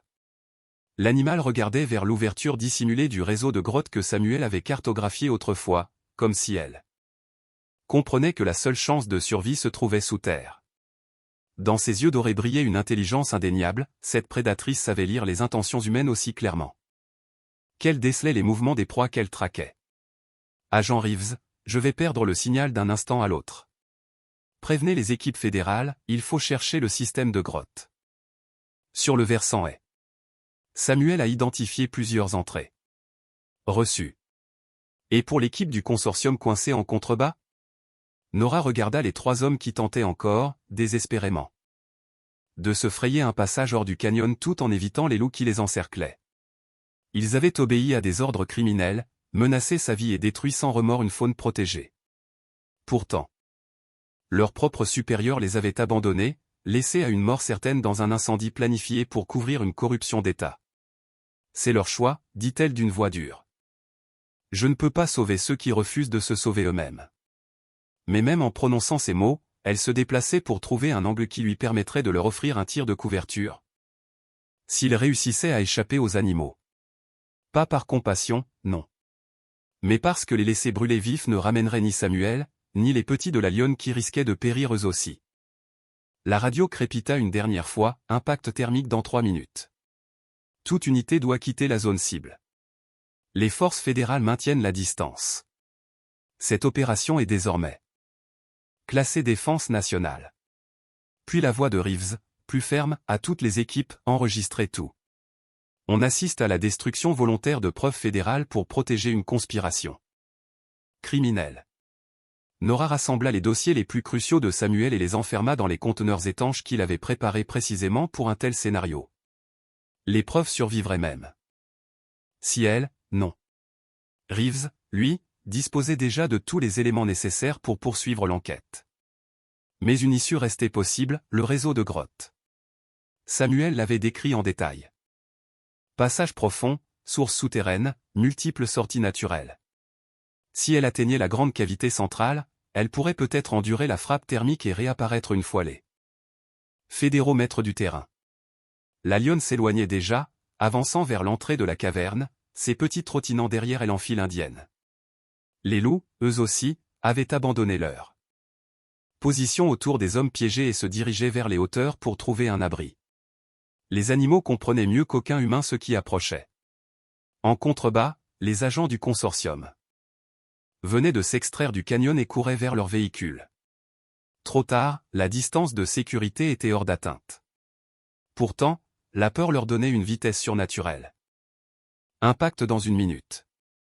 Nora atteignit l'entrée de la grotte au moment où la lionne et ses petits disparaissaient dans l'obscurité. L'ouverture était plus vaste que ce que Samuel avait noté sur ses croquis, des tunnels plongeaient dans le cœur de la montagne, un courant d'air révélait plusieurs sorties potentielles, et le murmure d'une rivière souterraine promettait eau et vie. Elle allait s'enfoncer dans l'abri lorsque quelque chose la figea, le bourdonnement d'un hélicoptère arrivant du nord. Pas l'appareil militaire chargé de détruire la montagne, non, un plus petit, plus nerveux.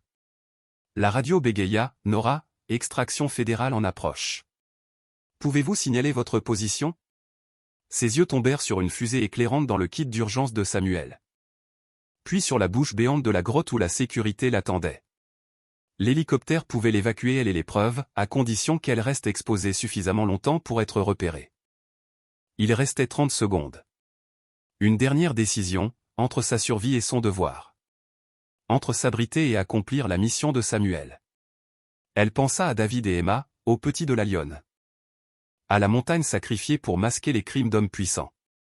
La décision tomba, simple et absolue. Elle tira la fusée éclairante dans le ciel enneigé et demeura exposée sur la paroi de la montagne, l'épreuve serrée contre elle. La frappe thermique frappa la montagne comme un éclair maîtrisé. Une onde de feu dévora les pentes, transformant la neige en vapeur et les arbres en torchés. Instantané. Nora se jeta derrière un promontoire rocheux tandis qu'un souffle brûlant balayait tout. La fusée disparut dans l'enfer incandescent, mais elle entendait encore l'hélicoptère lutter. Dans les courants brûlants. Le refuge d'urgence créé par Samuel, renforcé contre les représailles extrêmes du consortium, lui offrait une protection minimale. Pourtant, la chaleur restait insoutenable. L'air brûlait sa gorge malgré le masque, et les rochers autour d'elle prenaient une teinte rouge incandescent. À travers le rugissement des flammes et les pales du rotor, un son parvint à ses oreilles, un cri aigu, résonnant depuis les profondeurs du réseau de grottes. Les petits de la lionne. Ils étaient vivants. Le cœur de Nora se serra, au moins. Eux avaient trouvé refuge. Mais l'hélicoptère, lui, était en difficulté. Le brasier transformait l'air en un chaos ingérable. Le pilote luttait pour ne pas être renversé. Nora, on vous voit. Mais on ne peut pas se poser. L'activité thermique est trop intense. Elle regarda les conteneurs de preuve. Trop lourd pour être transporté dans ces conditions extrêmes, le pilote devrait choisir entre elle et la vérité. C'est alors qu'elle se souvint du dernier plan de Samuel. Le petit enregistreur numérique, il ne servait pas qu'à archiver les communications, il les transmettait en temps réel vers des serveurs fédéraux sécurisés. Les éléments essentiels étaient déjà sauvegardés, hors de portée du consortium. Agent Reeves, dit-elle, le plus important est déjà envoyé. Concentrez-vous sur mon extraction. L'hélicoptère plongea vers elle, utilisant les ascendances brûlantes pour descendre plutôt que de les combattre. Une manœuvre audacieuse, presque suicidaire. Mais un mouvement dans la fumée attira son regard. Les 3 agents du consortium, miraculeusement vivants malgré la première vague thermique, escaladaient vers elle.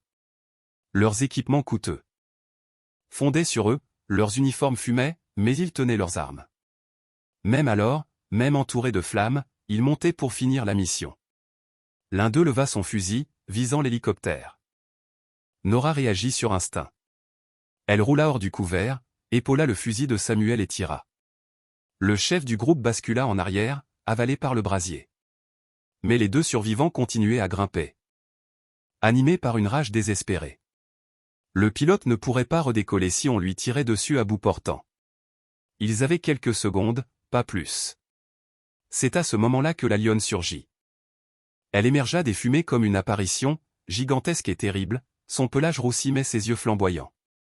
Elle avait laissé ses petits dans la partie la plus profonde et sûre du réseau de grottes, et revenait défendre ce qu'elle considérait désormais comme son territoire. Et Nora faisait partie de ce territoire.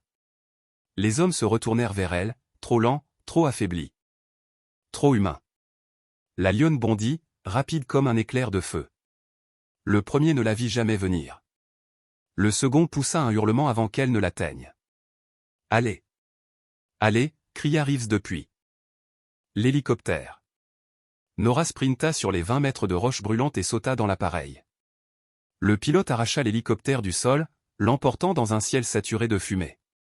Sur la corniche. La lionne observait, majestueuse et sauvage, sa progéniture protégée, son territoire défendu. Et depuis les airs, Nora vit l'ampleur du désastre. La montagne entière brûlait. Des milliers d'hectares. De nature vierge réduit en cendres pour effacer des crimes humains. Des animaux fuyants, agonisant, disparaissant sous le feu. Tout ce que Samuel avait tenté de préserver disparaissait dans un brasier artificiel. Agent Reeves, dit-elle d'une voix rauque, ils ont tout brûlé. Tout ce que Samuel voulait protéger. Pas tout, répondit Reeves d'un ton grave. Nous avons enregistré la frappe thermique, les communications, l'autorisation officielle, l'implication du directeur adjoint web. C'est suffisant pour démanteler toute l'opération. À travers la fenêtre, Nora aperçut l'entrée de La grotte où la lionne et ses petits attendaient dans l'obscurité profonde, vivant un dernier témoin d'une terre ravagée, premier symbole d'un avenir peut-être encore sauvable. Les félins survivraient. Nora en était certaine. Le vaste réseau souterrain protégerait la lionne des montagnes et ses petits jusqu'à ce que les incendies s'éteignent et que le monde en surface retrouve un semblant de paix. Mais la montagne, elle, ne serait plus jamais la même. Et Nora non plus. À Denver, le centre fédéral de commandement avait sombré dans un chaos maîtrisé au moment où l'hélicoptère d'agent Reeves transmettait les preuves collectées. Les enregistrements audio révélaient la voix du directeur adjoint Webb, claire, indéniable, ordonnant la frappe thermique, coordonnant ses actions avec les forces du consortium, et réclamant l'élimination de témoins fédéraux. Le réseau de corruption que Samuel Hartwell avait sacrifié sa vie pour dévoiler se retrouvait soudain exposé en pleine lumière. Mais Webb n'avait pas dit son dernier mot. Alors que l'hélicoptère approchait de la zone d'atterrissage fédérale, Nora aperçut plusieurs véhicules militaires converger pour les intercepter.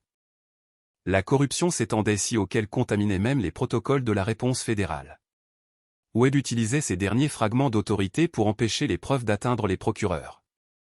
La voix du pilote se crispa dans l'intercom. « Agent Reeves, on a des appareils militaires qui se dirigent droit sur nous.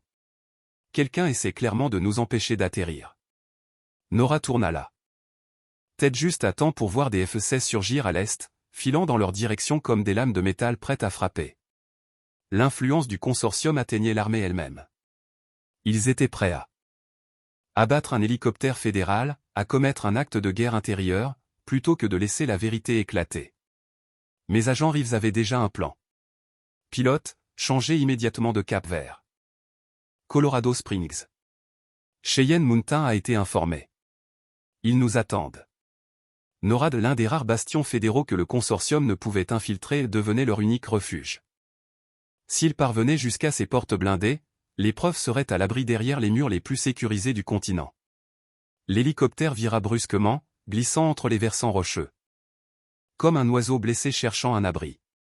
Derrière eux, les F-16 se rapprochaient, mais ne pouvaient tirer sans provoquer une crise nationale majeure, du moins, Nora l'espérait. La radio grésilla.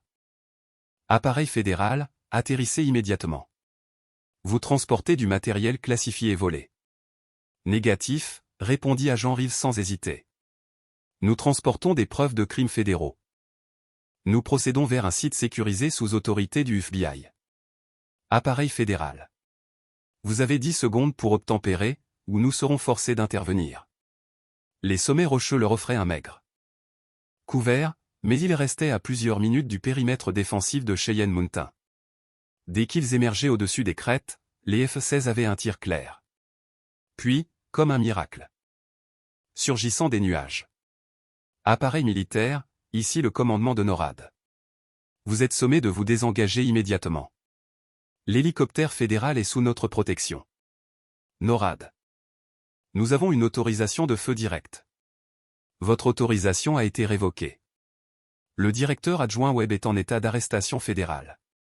Désengagez-vous ou vous ferez face à une cour martiale. Les F-16 se retirèrent aussitôt. Aucun pilote ne voulait ruiner sa carrière ou risquer la prison pour obéir à un homme désormais déchu. À mesure que l'hélicoptère approchait de Cheyenne Mountain, les immenses portes blindées s'ouvrirent lentement, comme une forteresse prête à accueillir les derniers survivants d'un monde en feu. Le complexe conçu pour protéger le pays d'une frappe nucléaire allait désormais protéger les preuves qui pourraient sauver des millions d'hectares de nature sauvage. Mais le cœur de Nora, lui, était resté là-haut, sur la montagne ravagée. La frappe thermique avait anéanti la cabane, la forêt, les années de travail patient de Samuel. Elle pensa à la lionne et à ses petits, vivants mais dépossédés d'un territoire qu'ils avaient défendu avec courage. Lorsque l'hélicoptère se posa sur l'aire d'atterrissage de Cheyenne Mountain, Nora se tourna vers agent Reeves. Que adviendra-t-il de la faune là-haut? Des chats, des loups? De tous les animaux? La montagne sera classée scène de crime fédéral. Aucune activité humaine ne sera autorisée pendant l'enquête. Pas de mine, pas de route, pas de développement. Rien. L'écosystème pourra commencer à guérir. Pour combien de temps? Des années, peut-être des décennies. Mais la nature a une force de guérison incroyable, si on la laisse respirer. En franchissant les portes massives du complexe, Nora sentit la responsabilité s'abattre sur elle avec un poids nouveau. Elle avait gagné, mais les victoires exigeaient parfois davantage que les batailles. Agent Reeves, dit-elle calmement. Je veux faire partie de l'équipe chargée des poursuites. Je connais mieux que quiconque ce dossier. Je le dois à Samuel. Ce sera long. Webb et ses alliés vont se battre avec toutes leurs ressources. Vous en êtes consciente? J'ai tout le temps du monde. Mais au fond d'elle, elle savait que ce n'était qu'à moitié vrai. Une autre responsabilité l'attendait dans les ruines fumantes de la montagne, la survie de la lionne et de ses 3 petits. Et je veux autre chose, ajouta-t-elle. Je souhaite être nommée gardienne fédérale de la zone protégée. Les animaux auront besoin de surveillance pendant des années. Et quelqu'un devra empêcher le consortium de revenir finir ce qu'ils ont commencé. Le sourire d'agent Reeves fut calme, presque tendre. Samuel l'avait prévu. Sa dernière recommandation était de vous donner cette autorité. Considérez que c'est fait. Par les fenêtres blindées. Nora contempla la colonne de fumée montant encore vers le ciel. Quelque part sous cette terre calcinée, une mère lionne protégeait ses petits, attendant que le monde guérisse. Nora décida qu'elle attendrait avec elle, aussi longtemps qu'il le faudrait. 6 mois plus tard, Nora se tenait sur la crête où, autrefois, elle avait vu la lionne défendre son territoire. Sous elle, la montagne renaissait. La neige avait fondu, puis était revenue, puis avait disparu à nouveau. Dans le sol noirci, les premières tiges vertes avaient percé la cendre, têtues. Déterminées. Les procès avaient été tout ce qu'agent Reeves avait annoncé, interminables, complexes, acharnés. Les avocats du consortium avaient tout tenté, mais les preuves de Samuel étaient irréfutables. La déposition de Nora avait achevé de briser la défense. Webb purgeait désormais une peine de 25 ans, accompagné de 17 responsables fédéraux et 43 dirigeants d'entreprise. Le Denver Consortium n'existait plus. Ses avoirs servaient désormais à financer des programmes de restauration écologique. De nouvelles lois interdisaient toute exploitation des zones sauvages fédérales sans supervision environnementale stricte. Mais la victoire la plus chère au cœur de Nora était là, sous ses yeux. Un éclat doré glissa entre les arbres renaissants, la lionne. Elle avait survécu à l'incendie, à l'hiver, aux mois passés dans les grottes. Son pelage était épais et lumineux. Derrière elle, ses 3 jeunes, presque adultes, bondissaient dans l'herbe nouvelle. La mère leva les yeux vers Nora. Puis elle s'assit, sereine, confiante. Une invitation silencieuse. Nora descendit la pente lentement, avec la maîtrise douce que son grand-père lui avait enseignée. La lionne l'observa sans crainte, tout en se tenant prête à protéger ses petits si nécessaire.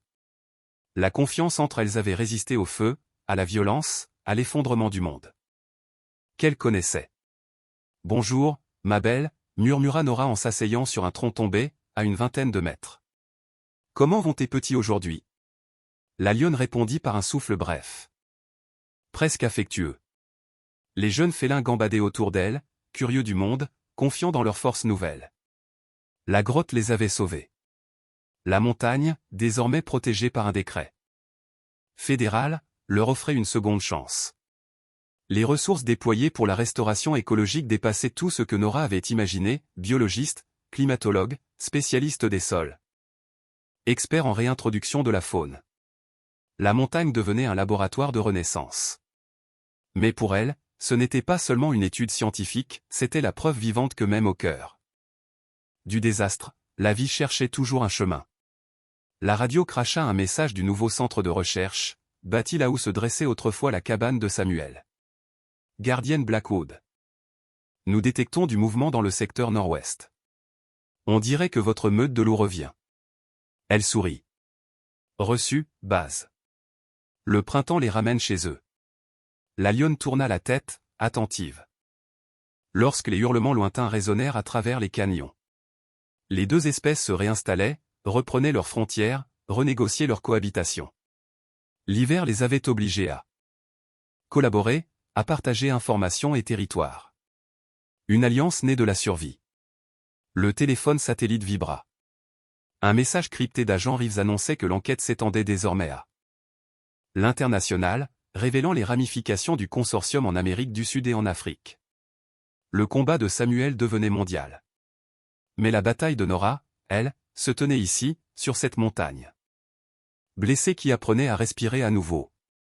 La lionne se leva, souple et splendide, et ses petits l'imitèrent. Avant de s'éloigner, elle regarda Nora une dernière fois. Une seconde suspendue. Un échange silencieux entre deux survivantes liées par un destin inattendu. Puis elle disparut dans les arbres. Le soleil de l'après-midi perçait entre les pins, illuminant les pousses nouvellées. Dessinant un avenir possible sur cette terre meurtrie. Cela prendrait des années, peut-être des décennies, mais la nature avait une patience dont l'humanité devrait s'inspirer. Nora pensa à Samuel. À David et Emma, à tous ceux qui avaient donné leur vie pour protéger ces terres sauvages. Leur absence la blessait encore, mais cette douleur s'était transformée. Elle était devenue une force. Une promesse, une responsabilité sacrée. Au-dessus d'elle, une buse à queue rousse planait sur les courants chauds. En contrebas, la lionne enseignait la chasse à ses jeunes. Plus loin. Les loups répondaient à l'appel de leur terre retrouvée. La montagne survivrait. Elle survivrait aussi. Et ensemble, dans cette alliance fragile mais tenace entre l'humain et le sauvage, elles écriraient l'avenir.